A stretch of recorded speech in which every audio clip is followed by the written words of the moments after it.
Bonjour, je suis Caroline, des librairies Fontaine, avenue Victor Hugo.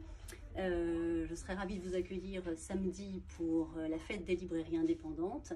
Et pour fêter cet événement, je peux vous proposer quelques livres qui m'ont beaucoup plu ces derniers temps. Voilà.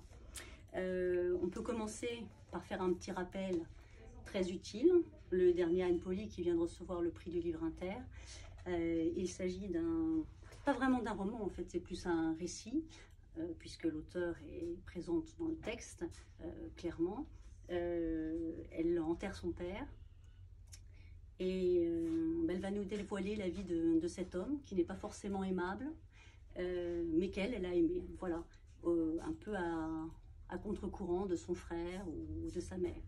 Et c'est un livre extrêmement émouvant, très drôle, très juste, sans aucun pathos. C'est une écriture qui vous emporte, c'est une écriture qui évoque les dissensions sociales du pays. C'est un homme qui est d'un milieu très modeste, mais qui a des aspirations intellectuelles. Et visiblement, il a inspiré sa fille, voilà. Et elle en est l'héritière, et elle lui rend hommage dans ce très bel ouvrage. Voilà. Alors, une autre proposition. Une autre proposition, alors un livre que j'ai beaucoup aimé, assez original puisqu'il nous vient du Venezuela, voilà, de Karina Sáez Borgo, je ne sais pas si je prononce correctement, mais en tout cas, voilà.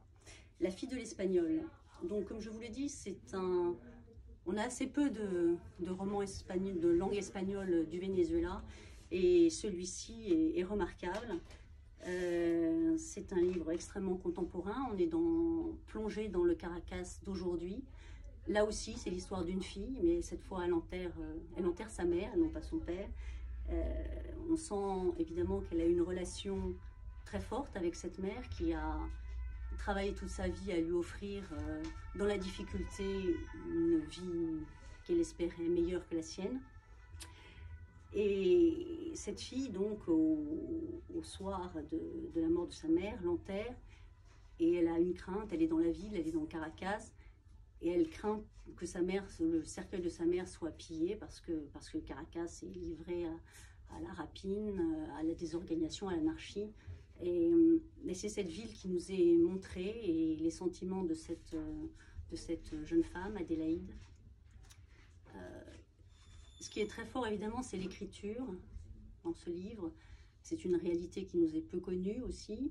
Et l'écriture, c'est une écriture d'Amérique du Sud, souvent, c'est-à-dire avec des métaphores extrêmement fortes. La violence est très présente, mais il y a des métaphores qui deviennent poétiques. C'est un livre assez exceptionnel et très bien traduit.